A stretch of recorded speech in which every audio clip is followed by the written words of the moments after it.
మొత్తానికి వాడి ఆటో అయితే ఎక్కేసాం మామ. అయితే రూమ్ దగ్గరని చెప్పి మొత్తం ఊరంతా తిప్పుతున్నాడు మామ వీడు. లాస్ట్‌కి ఎంత తీసుకుంటాడో చూద్దాం. ఇదేమో బీచ్ రోడ్ అంట మామ. ఇక్కడేమో చేపలు, రొయ్యలు అమ్ముతున్నారు. ఇక్కడ తీసుకొచ్చేసి రూమ్ ఉందన్నాడు. సరే అని రూమ్ ఎలా ఉందో చూద్దామని మనం పైకి వెళ్ళాము. ఏంటంటే ఇక్కడ నుంచి బీచ్ చాలా దూరం. ఇది మామూలు బీచ్ పక్కన, ఇక్కడ నుంచి ఏంటంటే చాలా దూరం బీచ్. మా వాళ్ళకేమో ఈ రూమ్ నచ్చలా. ఇంకా ఇక్కడ ఒక యాపిల్ పెట్టాడు. ఈ యాపిల్ మనకంట. కాకపోతే రూమ్ తీసుకుంటే ఇస్తాన్నాడు మా వాడు యాపిల్. నేను హర్ట్ అయ్యాను. అయితే మాకు ఈ రూమ్ నచ్చలేదు అని చెప్పి మా వాడు ఆటోని అడిగితే, సరే పదండి ఇంకో రూమ్ చూపిస్తానని ఆటోలో ఎక్కించుకున్నాడు మామ. సరే అని ఆటోలో వెళ్తుంటే అదేమో ఎక్కడో అడవుల్లో ఉన్నట్టు ఉంది.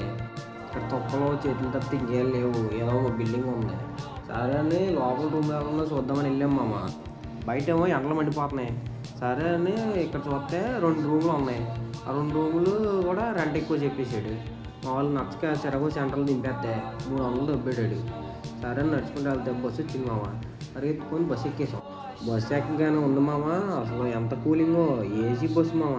బయట ఎండకి లోపల కూలింగ్కి చాలా బాగుంది మామ. అసలు పాండిచేరి గవర్నమెంట్ మామ. రైల్వే స్టేషన్ నుంచి బస్ స్టాండ్కి 5 రూపాయలు మామ. సరే చల్లగా ఉందని కూర్చుంటే ఈలోపు మా స్టాప్ వచ్చేసింది మామ.